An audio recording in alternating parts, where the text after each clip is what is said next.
दादा कसे आहेत म्हणजे किती कडक आहेत? नाही, त्यांना वावगं खपत नाही. ओके. त्यांचं एक वक्तशीरपणा, हं. त्यानंतर त्यांना स्वच्छता फार आवडते. बरं. त्यांना नीटनेटकेपणा फार आवडतो.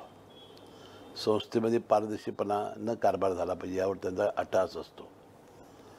त्याशिवाय प्रशासनावर चांगला वचक, असे अनेक चांगले गुण त्यांच्यामध्ये आहेत.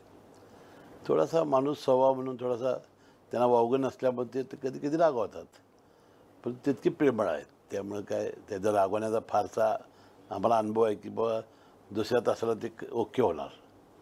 त्यामुळे त्याचं काय फारसं तर लोकांना सवय झालेली आहे त्याची, आता त्यांच्या स्वभावाची. म्हणजे आम्ही आता एवढे पुण्याहून आलो तर एक आम्हाला जो लोकांना माहिती नाही असा काहीतरी दादांचा किस्सा सांगा ना, की लक्षात राहिला तुमच्या. ते चिडले पण किंवा त्यांनी जो त्यावेळी स्टँड घेतला तो लक्षात राहिला कायम? आता एवढं काय मी तुम्ही जर आधी सांगितलं असतं मी आठवण आठवण करून आलो असतो. तरी असा काही कोरोनातला किंवा जनरल असा काही नाही, प्रसंग? आज काय लक्षात येणार नाही. अनेक किस्से आहेत त्यांचे. बरोबर. कारण अनेक वर्ष, जवळजवळ 20-21 वर्ष मला वाटतं मंत्रिमंडळामध्ये आता 1999 नंतर जेवढी मंत्रिपदं झाली त्यावेळा दादा सोबत होते. दादासोबत आहेतच. अनेक वेळा मंत्रिपदं झाली, अनेक वेळा चर्चा अनेक त्यात किस्से असतील.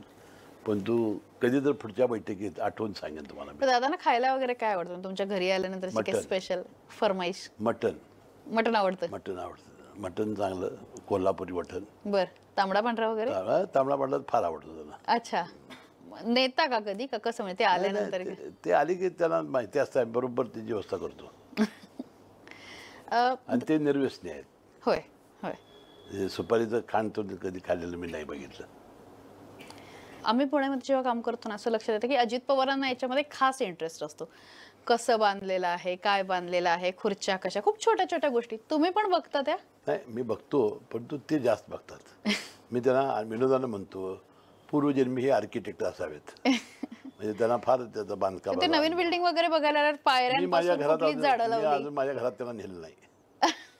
का तर ते असंच कशी उंची कमी, ते फरशी अशी मार्बल कसं, ते घाण कपडा उचला स्वतः उचलून फेकणार. होय होय. त्यामुळे ते शिस्त बिस्त म्हटलं ते भानगडच नको.